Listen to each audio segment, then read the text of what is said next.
अस्सलामुअलैकुम दोस्तों, आज हम आपको बताने जा रहे हैं हजरत मूसा अलैहिस्सलाम की कहानी और समंदर वाले वाक़यात के बारे में।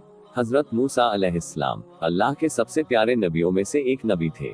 उन्हें कलीमुल्लाह के नाम से उस वक्त जाना जाता था, जिसका मतलब होता है अल्लाह से सीधे बात करने वाला। यानी कि हजरत मूसा अलैहिस्सलाम में ऐसी करिश्माई ताकत थी कि वो सीधे अल्लाह से बात कर सकते थे।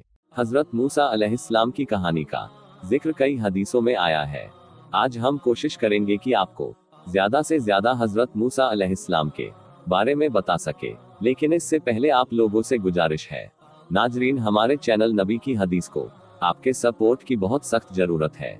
इसलिए हमारे चैनल नबी की हदीस को सब्सक्राइब कर ले और घंटी के बटन को भी दबा दे, ताकि जब भी हम अपने चैनल पर कोई हदीस या वजीफे की वीडियो डालें तो आपको नोटिफिकेशन मिल जाए। हजरत मूसा अलैहिस्सलाम की पैदाइश एक इजरायली परिवार में हुई थी, यानी वह एक इजरायली परिवार से ताल्लुक रखते थे। कुरान में हजरत मूसा अलैहिस्सलाम का नाम करीब 136 मर्तबा आया है। अल्लाह ने हजरत मूसा अलैहिस्सलाम को इजरायली लोगों को हिदायत देने के लिए नबी बनाकर भेजा था। उस वक्त वहां के लोग फिरौन की पूजा करते थे। फिरौन मिस्र का एक ताकतवर बादशाह था। लोग अल्लाह को न मानकर फिरौन को ही खुदा मानते थे। तब अल्लाह ने लोगों को हिदायत देने के लिए हजरत मूसा अलैहिस्सलाम को वहां के लोगों के लिए नबी घोषित किया। हजरत मूसा अलैहिस्सलाम लोगों को हिदायत देते कि अल्लाह ही सबसे बड़ा है, उसी की इबादत करना है, उसी से दुआ करनी है। हजरत मूसा अलैहिस्सलाम हजरत इब्राहिम अलैहिस्सलाम के वंश से थे। जैसा कि हमने पहले ही बताया कि हजरत मूसा अलैहिस्सलाम इजरायली परिवार में पैदा हुए थे। इजरायली लोग जो कि यहूदी थे, जिनके 12 कबीले थे, या कहे यहूदियों का समूह, जिन्हें बनी इसराइल कहा जाता था। बनी इसराइल के लोग हजरत याकूब, जिन्हें हजरत इसराइल भी कहा जाता है, जिनका अंग्रेजी नाम जेकब था, उनसे ताल्लुक रखते थे। उस वक्त बनी इसराइल के लोग जमीन पर सबसे अच्छे लोग थे, लेकिन मिस्र के लोग इनसे नफरत करने लगे थे। उस वक्त मिस्र के ताकतवर राजा फिरौन ने सारे बनी इसराइल के लोगों को अपना गुलाम बना लिया था। उनसे बहुत काम करवाया जाता था, उन पर जुल्म किया जाता, उनकी औरतों से हर वो काम करवाया जाता था जो फिरौन चाहता था। फिरौन एक बहुत बड़ा घमंडी राजा था। वह अपने आप को खुदा मानता था और इजरायली लोगों पर बहुत जुल्म करता था। जब हजरत मूसा अलैहिस्सलाम पैदा हुए, उस वक्त भी फिरौन मिस्र का राजा था। हजरत मूसा अलैहिस्सलाम के दुनिया में आने से पहले फिरौन को किसी ने खबर दी थी कि बनी इसराइल के लोगों में से एक लड़का जल्द ही पैदा होगा। उसके पैदा होते ही फिरौन का सारा साम्राज्य खत्म हो जाएगा।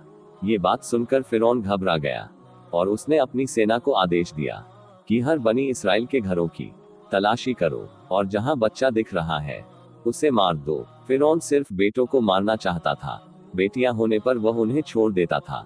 फिरौन का आदेश मिलते ही सिपाही बनी इसराइल के घरों की तलाशी में निकल गए और एक एक करके उनके बच्चों का कत्ल करना शुरू कर दिया। जब हजरत मूसा अलैहिस्सलाम की माँ को इस बात की खबर लगी, तब वह भी डर गई। तब अल्लाह से एक पैगाम उनको आया कि तू इसे एक टोकरी में रखकर नील नदी में छोड़ दे, इस बच्चे को कुछ नहीं होगा। अल्लाह के हुक्म के मुताबिक उन्होंने आप यानी हजरत मूसा अलैहिस्सलाम को एक टोकरी में घर के पीछे नील नदी में रख दिया। नदी में रखते ही टोकरी भी बहने लगी। टोकरी नदी में बहकर फिरौन के महल तक जा पहुंची। टोकरी को देखते ही फिरौन के सिपाहियों ने हजरत मूसा अलैहिस्सलाम को टोकरी से निकाला और फिरौन के पास ले गए। महल पहुंचते ही फिरौन की बीवी ने आप यानी हजरत मूसा अलैहिस्सलाम को पहचान लिया और कहा कि ये बनी इसराइल के घर का ही बेटा है, जिससे हमें खतरा है। फिरौन आपको उसी वक्त मारना चाहता था, लेकिन फिरौन की बीवी ने कहा कि इसे मारो मत, इसके जिंदा रहने से हमारी आंखों को ठंडक मिलती रहेगी कि हमारा दुश्मन हमारे सामने ही है और हमारी कैद में है। हो सकता है ये हमारे लिए खुशनसीब बच्चा हो। फिरौन ने उसकी बीवी की बात मान ली और आपको अपने महल में रख लिया। जब आपको भूख लगी थी, तब फिरौन ने उसके यहाँ काम करने वाली औरतों को बुलाया और कहा कि इस बच्चे को दूध पिलाओ, ये भूखा है और रो रहा है। लेकिन अल्लाह की कुदरत देखो, कोई भी औरत आपको दूध नहीं पिला पा रही थी। सारी औरतें दूध पिलाने में नाकाम रही। फिरौन समझ गया था कि ये कोई मामूली बच्चा नहीं। फिर दूध पिलाने के लिए आपकी माँ को तलाशा गया और तलाश करके आपको दूध पिलाया गया। एक हदीस के मुताबिक आप यानी हजरत मूसा अलैहिस्सलाम फिरौन के महल में ही बड़े हुए। यहाँ तक कि 18 साल के जवान भी उसी महल में हुए। आपने हजरत शोएब की बेटी सफूरा से शादी भी की।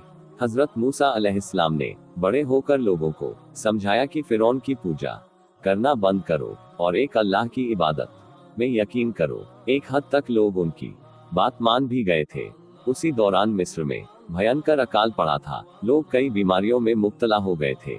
सारे लोग हजरत मूसा अलैहिस्सलाम के पास पहुंचे और कहा कि हम आपके कहने पर चलेंगे, और वादा किया कि वह एक अल्लाह की ही इबादत करेंगे। जब लोग बीमारी से ठीक होना शुरू हुए और हालत पहले जैसे होने लगे, तब लोग फिरौन के डर से वापस उसकी पूजा में लग गए। उसी दौरान फिरौन के जुल्म से लोगों को निजात दिलवाने के लिए हजरत मूसा अलैहिस्सलाम ने फिरौन को चेतावनी दी और कहा कि वह लोगों पर जुल्म करना छोड़ दे और लोगों को गुलामी से आजाद कर दे। लेकिन घमंडी फिरौन को इस बात का कोई असर नहीं हुआ। हजरत मूसा अलैहिस्सलाम ने बनी इसराइल के लोगों को इकट्ठा किया और फिलिस्तीन के लिए रवाना हो गए, क्योंकि वो सभी इजरायली लोगों को फिरौन के जुल्म से निजात दिलवाना चाहते थे। जब फिरौन को आपके फिलिस्तीन जाने का पता चला, तब वह एक विशाल सेना के साथ आपका पीछा करने लगा। जब मूसा अलैहिस्सलाम बनी इसराइल के लोगों के साथ लाल सागर तक पहुंचे, तब उनके पीछे फिरौन की बड़ी सेना थी, जो सबको मारने को तैयार थी, और आपके आगे गहरा समुंदर था।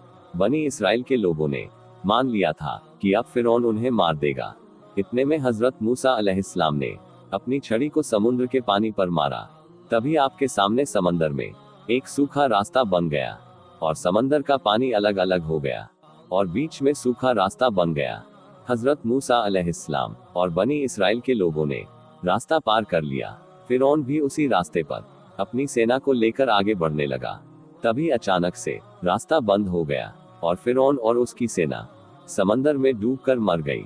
उम्मीद करते हैं आपको हजरत मूसा अलैहिस्सलाम और उनके किस्से के बारे में जानकारी मिल गई होगी। हदीसों में आप हजरत मूसा अलैहिस्सलाम की काफी सारी कहानियों का जिक्र आया है। हम कोशिश करेंगे कि आपको आगे भी इस तरह की मालूमात देते रहेंगे। खुदा हाफिज दोस्तों।